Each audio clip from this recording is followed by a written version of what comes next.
ಇದು ಡಿ.ಕೆ. ಶಿವಕುಮಾರ್ ವರ್ಸಸ್ ಕುಮಾರಸ್ವಾಮಿ ಕುಟುಂಬದ ಜಗಳ. ಇದರ ಮಧ್ಯೆ ನಾವು ಪ್ರವೇಶ ಮಾಡೋದಿಲ್ಲ ಅಂತ ವಿಪಕ್ಷ ನಾಯಕ ಆರ್ ಅಶೋಕ್ ಅವರು ಈಗ ವಾಗ್ದಾಳಿಯನ್ನು ನಡೆಸಿದ್ದಾರೆ. ಇನ್ನು ಮೈತ್ರಿ ವಿಚಾರಕ್ಕೆ ಸಂಬಂಧಪಟ್ಟಂತೆಯೂ ಕೂಡ ಆರ್ ಅಶೋಕ್ ಈ ಸಂದರ್ಭದಲ್ಲಿ ಮಾತಾಡಿರೋದು, ದೇವೇಗೌಡರು ಹೈಕಮಾಂಡ್ ತೀರ್ಮಾನ ಅದು, ಈ ವಿಚಾರವಾಗಿಯೂ ನಾವು ಮಾತಾಡೋದಿಲ್ಲ ಅಂತ ಹೇಳಿದ್ದಾರೆ. ಇನ್ನು ಪೆನ್ ಡ್ರೈವ್ ವಿಚಾರ ಏನಿದೆ, ಇದು ಕುಟುಂಬಗಳ ಗಲಾಟೆ. ಡಿ.ಕೆ. ಶಿವಕುಮಾರ್ ಮತ್ತು ಕುಮಾರಸ್ವಾಮಿ ಅವರ ಕುಟುಂಬದ ಗಲಾಟೆ, ಇದರ ಮಧ್ಯೆ ನಾವು ಪ್ರವೇಶ ಮಾಡೋದಿಲ್ಲ ಅಂತ ಹೇಳಿದ್ದಾರೆ. ಜನ ಅಭಿವೃದ್ಧಿಯನ್ನ ಕೇಳ್ತಾ ಇದ್ದಾರೆ, ಆದರೆ ಕಾಂಗ್ರೆಸ್ ಏನು ಮಾಡ್ತಾ ಇದೆ ಇಂಥ ಕೆಲಸನ ಮಾಡೋದು ಅಂತ ಆಕ್ರೋಶವನ್ನು ವ್ಯಕ್ತಪಡಿಸಿದ್ದಾರೆ ಆರ್ ಅಶೋಕ್ ಅವರು.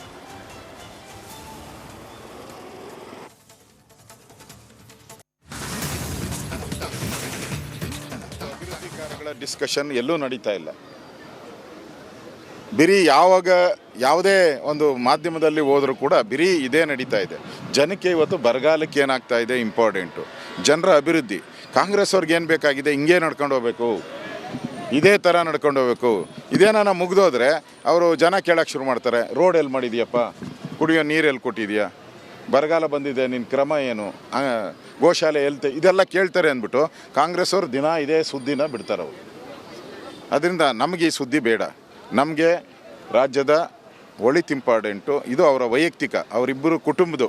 ಇದು ಡಿ.ಕೆ. ಶಿವಕುಮಾರ್ ಮತ್ತು ಕುಮಾರಸ್ವಾಮಿಯವರ ಕುಟುಂಬದ ವೈಯಕ್ತಿಕ ಜಗಳ. ಇದಕ್ಕೆ ರಾಜ್ಯವನ್ನು ತೊಡಗಿಸ್ಕೊಂಡ್ರೆ 7 ಕೋಟಿ ಜನರಿಗೆ ಅನ್ಯಾಯ ಮಾಡ್ದಂಗೆ ಆಗ್ತೈತೆ. ಯಾರು ತಪ್ಪು ಮಾಡಿದಾರೋ ಅವ್ರಿಗೆ ಶಿಕ್ಷೆ ಆಗಬೇಕು, ಅದರಲ್ಲಿ ಎರಡು ಮಾತಿಲ್ಲ. ಇಲ್ಲಿ ನೆಲದ ಕಾನೂನು ಏನಿದೆ ಆ ಕಾನೂನು ಪ್ರಕಾರ ಅವ್ರಿಗೆ ಕಠಿಣ ಶಿಕ್ಷೆ ಆಗಬೇಕು. ಇದನ್ನು BJP ಸ್ಪಷ್ಟ ನಿಲುವು. ಆದರೆ ಈ ಕುಟುಂಬದ ಗಲಾಟೆಗೆ BJP ಎಂಟ್ರಿ ಆಗಲ್ಲ. ಇಲ್ಲ, ಮೈತ್ರಿದು ಈಗಾಗಲೇ ಹೇಗಿದೆಯೋ ಆಗ ನಡ್ಕೊಂಡು ಹೋಗ್ತಾ ಇದೆ. ಏನೇ ಇದ್ರೂ ಅದನ್ನು ದೇವೇಗೌಡರು ಮತ್ತು ಕೇಂದ್ರದ ನಾಯಕರು ತೀರ್ಮಾನ ಮಾಡ್ತಾರೆ. ಜನಗಳ ಒಂದು ಅಭಿವೃದ್ಧಿ ಕಾರ್ಯಗಳ ಡಿಸ್ಕಷನ್ ಎಲ್ಲೂ ನಡೀತಾ ಇಲ್ಲ. ಇನ್ನು ಪ್ರಜ್ವಲ್ ರೇವಣ್ಣ ಅವರಿಗೆ ಮತ್ತೊಂದು ಕಾನೂನು ಸಂಕಷ್ಟ ಎದುರಾಗಿರುವಂಥದ್ದು, ದಾಖಲಾಗಿರುವಂತಹ 3ನೇ ಪ್ರಕರಣ. ನಡಿ ಈಗ ಶುರು ಮಾಡೋಣ.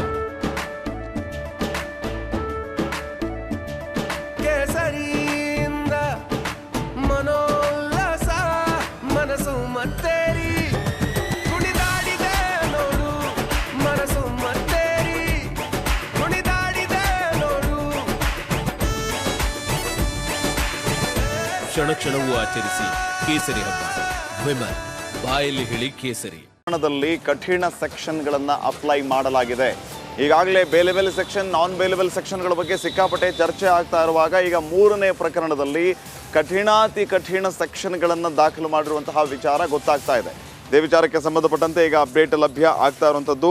ಮೇ 8ನೇ ತಾರೀಕು ಪ್ರಜ್ವಲ್ ವಿರುದ್ಧ ದಾಖಲಾಗಿದ್ದಂತಹ ಕೇಸ್ನಲ್ಲಿ IPC 376(2)N, 376(2)K, 354A, 354B, 354C ಹಾಗೂ 506 ಅಡಿಯಲ್ಲಿ ಪ್ರಕರಣ ದಾಖಲಾಗಿರುವಂಥದ್ದು.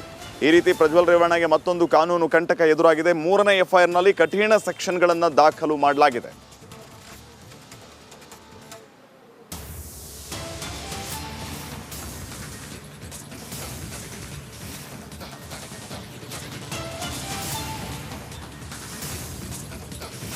ಪ್ರಜ್ವಲ್ ರೇವಣ್ಣ ವಿಚಾರಕ್ಕೆ ಸಂಬಂಧಪಟ್ಟಂತೆ ಯಾವ ರೀತಿಯ ಬೆಳವಣಿಗೆ ಆಗ್ತಾ ಇದೆ ಅನ್ನೋದನ್ನು ತಾವು ಗಮನಿಸ್ತಾ ಇದ್ದೀರಿ. ದಿನದಿಂದ ದಿನಕ್ಕೆ, ಕ್ಷಣದಿಂದ ಕ್ಷಣಕ್ಕೆ ಕಾನೂನು ಕಂಟಕ ಹೆಚ್ಚೇ ಆಗ್ತಾ ಇದೆ ಹೊರತಾಗಿ ಇಲ್ಲಿ ಯಾವುದೇ ರೀತಿಯ ರಿಲೀಫ್ ಅನ್ನೋ ಮಾತಿಲ್ಲ. ಪ್ರಜ್ವಲ್ ರೇವಣ್ಣ ವಿರುದ್ಧ ದಾಖಲಾಗಿರುವಂತಹ 3ನೇ FIRನಲ್ಲಿ ಕಠಿಣ ಸೆಕ್ಷನ್ಗಳನ್ನು ದಾಖಲು ಮಾಡಲಾಗಿದೆ.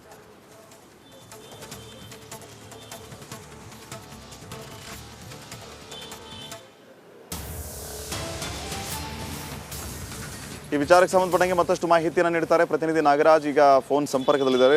ನಾಗರಾಜ್, IPC 376(2), 376(2)K, 354, 354B ಇವೆಲ್ಲ ಏನು ಹೇಳುತ್ತೆ? ಯಾವ ಮಟ್ಟಿಗೆ ಇವರಿಗೆ ಇದು ಕಾನೂನು ಕಂಟಕ ಪರಿಣಮಿಸಬಹುದು? ಶ್ರೀಪಾದ್, ಏನು ಪ್ರಜ್ವಲ್ ರೇವಣ್ಣ ವಿರುದ್ಧ ಮೊದಲ ದಾಖಲಾಗಿದ್ದಂತ ಪ್ರಕರಣಕ್ಕಿಂತ ಕಠಿಣ ಕಾನೂನು IPC ಸೆಕ್ಷನ್ಗಳನ್ನ ಈ ಒಂದು ಪ್ರಕರಣದಲ್ಲಿ ಏನು 2ನೇ ಬಾರಿಗೆ ಅವರ ಮೇಲೆ ಅತ್ಯಾಚಾರ ಪ್ರಕರಣ ದಾಖಲಾಗುತ್ತೆ. ಒಟ್ಟು 3 FIRಗಳು ಅವರ ಮೇಲೆ ದಾಖಲಾಗಿರ್ತಕ್ಕಂಥದ್ದು. ಇದರಲ್ಲಿ ಪ್ರಮುಖವಾಗಿ 376(2)N ಪದೇ ಪದೇ ಅತ್ಯಾಚಾರ ಮಾಡೋ ಪ್ರಕರಣಕ್ಕೆ ಸಂಬಂಧಿಸಿದಂತೆ ಹಾಕಿದ್ರೆ, ಏನು ಕಳೆದ ಮೊದಲಿಗೆ ದಾಖಲಾದಂತ FIRನಲ್ಲೂ ಇದೇ ಸೆಕ್ಷನ್ ದಾಖಲಾಗಿತ್ತು. ಅದಾದ ಬಳಿಕ 376(2)K ಹಾಕಿದ್ದಾರೆ. ಇದು ಕಂಟ್ರೋಲ್ ಮಾಡುವಂತ ಒಂದು ಹುದ್ದೆಯಲ್ಲಿ ಇದ್ದುಕೊಂಡು ಆ ಮಹಿಳೆಯನ್ನ ಲೈಂಗಿಕವಾಗಿ ದೌರ್ಜನ್ಯ ಎಸಗೋದಕ್ಕೆ ಆ ಒಂದು ಆರೋಪದ ಅಡಿಯಲ್ಲಿ ಸೆಕ್ಷನ್ ಅನ್ನ ಹಾಕಿರ್ತಕ್ಕಂಥದ್ದು. ಇನ್ನುಳಿದಂತೆ 354ನ ವಿವಿಧ ಲೈಂಗಿಕ ದೌರ್ಜನ್ಯಕ್ಕೆ ಸಂಬಂಧಿಸಿದಂತೆ ಅವರ ಬಟ್ಟೆ ಎಳೆದಾಡಿದ್ದಕ್ಕೆ ಮತ್ತೆ ಪದೇ ಪದೇ ಲೈಂಗಿಕ ಬೇಡಿಕೆ ಇಟ್ಟಿದ್ದಕ್ಕೆ ಸೆಕ್ಷನ್ಗಳನ್ನು ಹಾಕಿರ್ತಕ್ಕಂಥದ್ದು. ಒಟ್ಟಾರೆಯಾಗಿ ಏನು ಅವ್ರ ಮೇಲೆ 2ನೇ FIR ನಲ್ಲಿ ಅತ್ಯಾಚಾರ ಪ್ರಕರಣ ದಾಖಲಾಗಿತ್ತು, ಅದಕ್ಕಿಂತ ಕಠಿಣ ಸೆಕ್ಷನ್ಗಳನ್ನು ಹಾಕಿ FIR ಅನ್ನ ದಾಖಲು ಮಾಡಿರ್ತಕ್ಕಂಥದ್ದು. ಅಲ್ಲದೆ 2 FIR ನಲ್ಲಿ ಈಗಾಗಲೇ 164 ಸ್ಟೇಟ್ಮೆಂಟ್ ಆಗಿತ್ತು ಸಂತ್ರಸ್ತದ್ದು. ಪ್ರಜ್ವಲ್ ರೇವಣ್ಣ ಭಾರತಕ್ಕೆ ಬಂದ ಕೂಡಲೇ ಅರೆಸ್ಟ್ ಆಗ್ತಾರೆ. ಅಲ್ಲದೆ ಈ 2ನೇ FIR ನಲ್ಲಿ ಇಷ್ಟು ಕಠಿಣ ಸೆಕ್ಷನ್ಗಳನ್ನ ಹಾಕಿರೋದ್ರಿಂದ ಅವರು ಏನು ಬೇರೆ ದೇಶದಲ್ಲಿ ತಲೆಮರೆಸಿಕೊಂಡಿದ್ದಾರೆ, ಅವರು ಹುಡುಕಾಟಕ್ಕೆ ಈಗಾಗಲೇ ಬ್ಲೂ ಕಾರ್ನರ್ ನೋಟಿಸ್ ಹೊಡಿಸಿದೆ. ಮುಂದಿನ ಹಂತಕ್ಕೆ ಅಂದ್ರೆ ರೆಡ್ ಕಾರ್ನರ್ ನೋಟಿಸ್ ಹೊಡಿಸಲಿಕ್ಕೆ ಈ FIR ಸಹಕಾರಿಯಾಗುವ ಸಾಧ್ಯತೆ ಇರತಕ್ಕಂಥದ್ದು. ಶ್ರೀಪಾದ್, ಈ ಸೆಕ್ಷನ್ಗಳು ಎಷ್ಟರ ಮಟ್ಟಿಗೆ ಟಫ್ ಆಗ್ಬೋದು? ಯಾಕಂದ್ರೆ ಬೇಲೆಬಲ್ ಸೆಕ್ಷನ್, ನಾನ್ ಬೇಲೆಬಲ್ ಸೆಕ್ಷನ್ಗಳ ಬಗ್ಗೆ ಈಗ ಸಿಕ್ಕಾಪಟ್ಟೆ ಚರ್ಚೆ ಆಗ್ತದೆ ನಾಗರಾಜ್. ಸೊ ಇವು ಎಷ್ಟರ ಮಟ್ಟಿಗೆ ಕಂಟಕ ಆಗ್ಬೋದು ಅಂತ ಪ್ರಜ್ವಲ್ಗೆ? ರಿಲೀಫ್ ಇಲ್ವಾ ಹೇಗೆ? ಈಗಾಗಲೇ ಏನು 376(2)N ಮತ್ತೆ 376(2)K ಈ 2 ಸೆಕ್ಷನ್ಗಳಲ್ಲಿ ಜೀವಾವಧಿ ಶಿಕ್ಷೆಯನ್ನು ವಿಧಿಸಬಹುದಾದಂತ ನಾನ್ ಬೇಲೆಬಲ್ ಅಫೆನ್ಸ್ಗಳಾಗಿರ್ತಕ್ಕಂಥದ್ದು. ಉಳಿದಂತೆ 354 ಅವರ ಬಟ್ಟೆಯನ್ನು ಎಳೆದಾಡಿದ್ದಕ್ಕೆ ಮತ್ತೆ ಅವರನ್ನ ಪದೇ ಪದೇ ಲೈಂಗಿಕ ಬೇಡಿಕೆಗಾಗಿ ಪೀಡಿಸಿದ್ದಕ್ಕೆ ಇವುಗಳು ಬೇಲೆಬಲ್ ಸೆಕ್ಷನ್ಗಳಾದ್ರೂ ಗರಿಷ್ಠ 7 ವರ್ಷದವರೆಗೂ ಶಿಕ್ಷೆಗಳನ್ನು ಹೊಂದಿರತಕ್ಕಂಥ ಸೆಕ್ಷನ್ಗಳು. ಇವುಗಳ ಅಡಿಯಲ್ಲಿ ಅವರು ನಿಜಕ್ಕೂ ಗಿಲ್ಟಿ ಅಂತೇಳಿ ಕೋರ್ಟ್ನಲ್ಲಿ ಪ್ರೂವ್ ಮಾಡಿದ್ದೆ ಆದ್ರೆ ನಿಜಕ್ಕೂ ಅವರು ಜೀವಾವಧಿ ಶಿಕ್ಷೆಯನ್ನು ಅನುಭವಿಸುವ ಸಾಧ್ಯತೆ ಬಹಳ ದಟ್ಟವಾಗಿರುತ್ತೆ. ಯಾಕಂತಂದ್ರೆ ಈಗಾಗಲೇ ಒಂದು ಪ್ರಕರಣದಲ್ಲಿ ಅವ್ರ ಮೇಲೆ ಅತ್ಯಾಚಾರ ಆರೋಪ ಇತ್ತು, ಅದಾದ್ಮೇಲೆ 2ನೇ ಪ್ರಕರಣದಲ್ಲೂ ಅದಕ್ಕಿಂತ ಕಠಿಣವಾದಂತಹ ಆರೋಪಗಳು ಕೇಳಿ ಬಂದಿರತಕ್ಕಂಥದ್ದು. ಈಗ ಬರ್ತಾ ಇರೋ ಮಾಹಿತಿಗಳ ಪ್ರಕಾರ ಇನ್ನೊಂದಷ್ಟು ಸಂತ್ರಸ್ತೆಯರು SIT ಮುಂದೆ ಬರ್ತಾ ಇದ್ದಾರೆ ಅನ್ನೋ ಮಾಹಿತಿಗಳಿದಾವೆ. ಈ ಹಿನ್ನೆಲೆಯಲ್ಲಿ ಅವರಿಗೆ ಜೀವಾವಧಿ ಕೋರ್ಟ್ನಲ್ಲಿ ಈ ಒಂದು ವಿಚಾರಗಳು ಪ್ರೂವ್ ಆದ್ರೆ ಅವರಿಗೆ ಜೀವಾವಧಿ ಶಿಕ್ಷೆ ಆಗೋ ಸಾಧ್ಯತೆಗಳು ದಟ್ಟವಾಗಿರುವಂತದ್ದು. ಶ್ರೀಪಾದ್, ನಮಸ್ಕಾರ, ಕರ್ನಾಟಕ ಪ್ರೈಮ್ ಟೈಮ್ಗೆ ಸ್ವಾಗತ. ನಾನು ಜಯಪ್ರಕಾಶ್ ಶೆಟ್ಟಿ. ಇಡೀ ಕರುನಾಡು ಇವತ್ತು ರೆಬೆಲ್ ಆಗಿ ನಿಂತಿದೆ. ಈ ಹಗರಣಗಳನ್ನು ಸದನದಲ್ಲಿ ಪ್ರಸ್ತಾಪ ಮಾಡಲು ಕೂಡ ಕಾಂಗ್ರೆಸ್ ಹಿಂದೇಟು ಹಾಕಿದ್ದೇಕೆ? ನಿಮ್ಗೆ ಸಂಬಳ ಅದಕ್ಕೆ, ನಿಮಗೆ ವಾಹನ ಅದಕ್ಕೆ, ನಿಮಗೆ ವೆಪನ್ ಅದಕ್ಕೆ, ನೀವು ಅದನ್ನು ಸೆರೆ ಹಿಡಿಬೇಕಾಗಿತ್ತು. ನೀವು ವಿದ್ಯುತ್ ಬರ ಇದೆ ಅಂತ ಹೇಳ್ತಾ ಇದ್ದೀರಿ, ಎಲ್ಲಿ ಬರ ಇದೆ ನೀವು ಹೇಳಬೇಕು. ಪಾಕಿಸ್ತಾನ್ ಆಕ್ಯುಪೈಡ್ ಕಾಶ್ಮೀರ್ ಅದು ಎಂದೆಂದಿಗೂ ನಮ್ಮದು. 40 ಮೆಷಿನ್ಗಳು ತಂದಿತ್ತು ನೋಟ್ ಎಣಿಸುವುದಕ್ಕೆ, ಅದೇ ಹಾಳಾಯಿತು. ಮಥುರಾದ ಗಲಾಟೆ ಇದೆಯಲ್ಲ, ಅದು ಸ್ಥಳೀಯವಾಗಿ ಕೂತು ಪರಿಹರಿಸಬಹುದಾದಂಥ ಕಾನೂನಿದೆ. ಅದು ಗ್ಯಾರಂಟಿ ಯೋಜನೆಯಿಂದ ನಷ್ಟ ಆಗಿದೆ, ಲಾಭ ಆಗಿದೆ, ದಯವಿಟ್ಟು ಹೇಳಿ. Dawood Ibrahim most wanted criminal ಯಾವಾಗಾದ ಅಂದರೆ ಇಲ್ಲಿ ತನಕ ಭಾರತ ದೇಶದಲ್ಲಿ ಓರ್ವ ದಲಿತ ಪ್ರಧಾನಿಯಾದಂಥ ಇತಿಹಾಸವೇ ಇಲ್ಲ.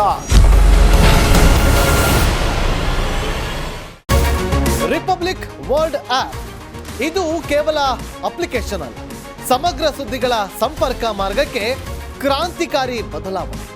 ರಿಪಬ್ಲಿಕ್ ವರ್ಲ್ಡ್ ಆಪ್ ಕೇವಲ ಸುದ್ದಿ ಅಪ್ಲಿಕೇಶನ್ ಅನ್ನ ಪರಿಚಯ ಮಾಡ್ತಾ ಇಲ್ಲ, ಬದಲಾಗಿ ಡಿಜಿಟಲ್ ಸುದ್ದಿ ಬಳಕೆಯ ಹೊಸ ಯುಗಕ್ಕೆ ನಾಂದಿ ಹಾಡ್ತಾ ಇದೆ. ಇದೊಂದು ಬ್ರೇಕಿಂಗ್ ನ್ಯೂಸ್, ಪ್ರಭಾವಶಾಲಿ ಕಾರ್ಯಕ್ರಮಗಳಿಗೆ ಗಟ್ಟಿಯಾದ ವೇದಿಕೆ. ರಿಪಬ್ಲಿಕ್ ವರ್ಲ್ಡ್ ಅಪ್ಲಿಕೇಶನ್ ಈಗ ಲೈವ್ ಆಗಿದೆ. ಗೂಗಲ್ ಪ್ಲೇ ಸ್ಟೋರ್ ಮತ್ತು ಆಪಲ್ ಆಪ್ ಸ್ಟೋರ್ ಎರಡರಲ್ಲೂ ಲಭ್ಯವಿದೆ. ಈಗಲೇ ಡೌನ್ಲೋಡ್ ಮಾಡಿ.